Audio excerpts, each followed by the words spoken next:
You talking about playing contact football. You're talking about if you're 31, 32, you're kind of considered over the hill to be playing full contact football. But 42 years old, you don't heal as fast. Trust me, I know. Okay? Mr. John Abercrombie, the title of history, his speech is, "What Makes Me Mad About Playing Football." Here we go.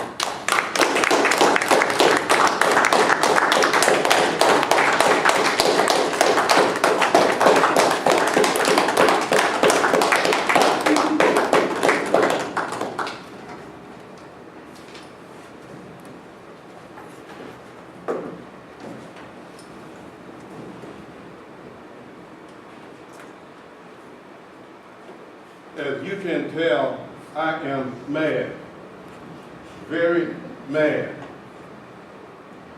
And let me tell you why.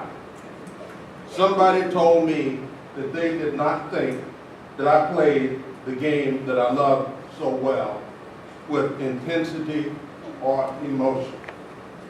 And I think that they are wrong. I am already very emotional about the game. And I know that it stretches your credulity to think that anyone on this planet could be more emotional or more excited than I am at this moment. But let me tell you how I played the game of football. As emotionally charged as I am at this moment, something magical begins to happen when I set foot on the field. And I begin to hear the fans in the stands. I begin to hear the blare of the trumpets, the sound of the band, and the beat of the drums. Even I, at this level, am knocked up a notch or three. I am ready to play the game that I love so well. And when I get on the field, I am an offensive lineman. I don't have the glitz and the glory of the running backs. I don't have the razzle and dazzle of the ends and the wide receivers. I am a gladiator and I am on the line of scrimmage. This is where real men play the game of football. We are in the muck and mire. We engage in mortal combat. This is where things happen. And when that play starts, I want to be there and have the running back come through the hole that I create. I want to hit that defensive man and I want to knock him out of that hole. I want to march him down the field. I want to move him where I want him to go. And I want to see frustration begin to build on his face. And I want to do this over and over again. And when we call the first passing play, I want him to be so mad that he comes at me with everything that he's got. And when he hits me and bounces off like he's hit the Rock of Gibraltar, it makes me laugh. But I want him to realize that he cannot go over this line. He cannot come under this line. He can't go around this line. And he sure as hell ain't coming through this line. When we get into the huddle and the quarterback calls a play, I come out with a smile on my face because he has called one of my favorite plays. We get into position. The quarterback begins to bark out the signals. Blue! 52!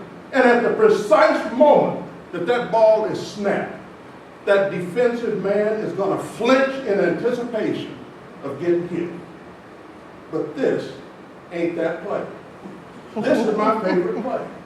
I pull and I run towards the sideline with the speed and grace of a gazelle because I have a mission tonight.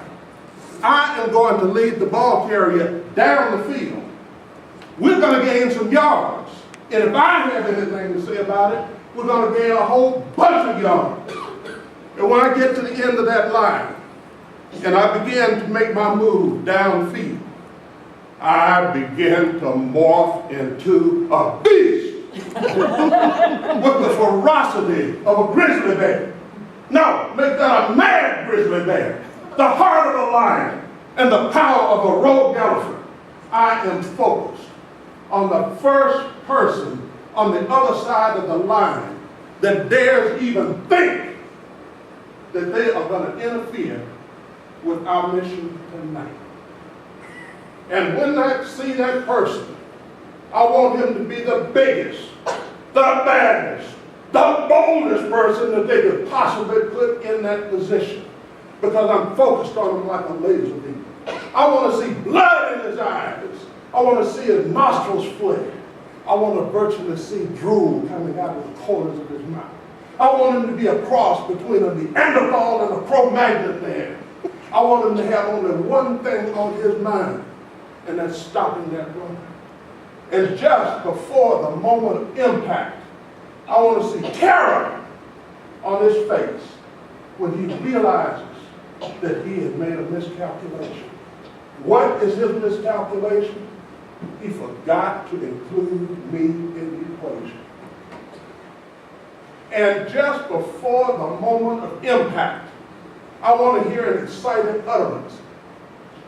So loud, so profane, that it can't be repeated in front of an audience of the quality that I have tonight.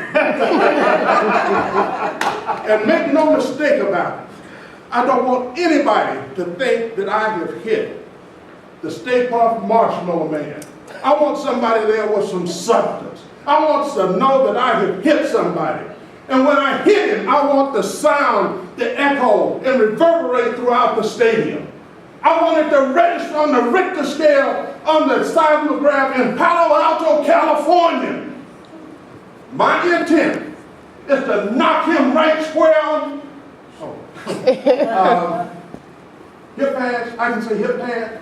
It's my intent to knock him on his hip pads. Meanwhile, in the stands, the fans are jumping up and down. They're yelling, they're shouting. Popcorn's getting spilled in the air. Beer's getting spilled on the stands.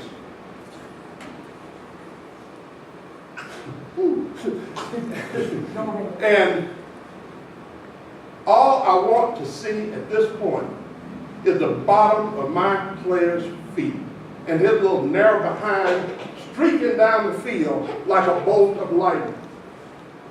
And when that play is over, I'll get up. I'll adjust my shoulder pads.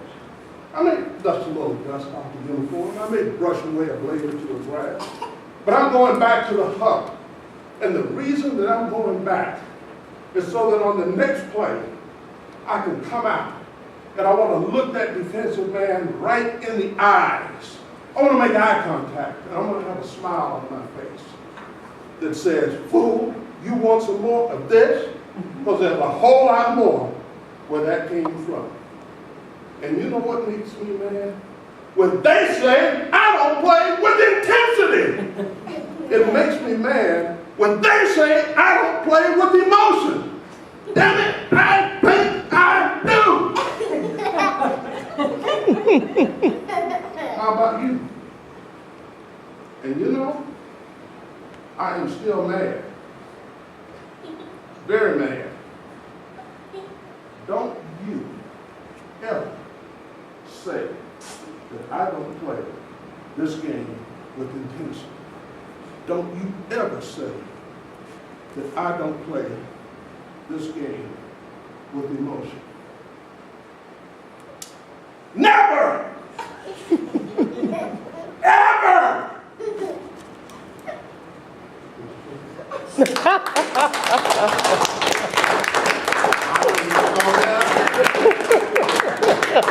No Vikings! All right, Donald, you can give us about 60 seconds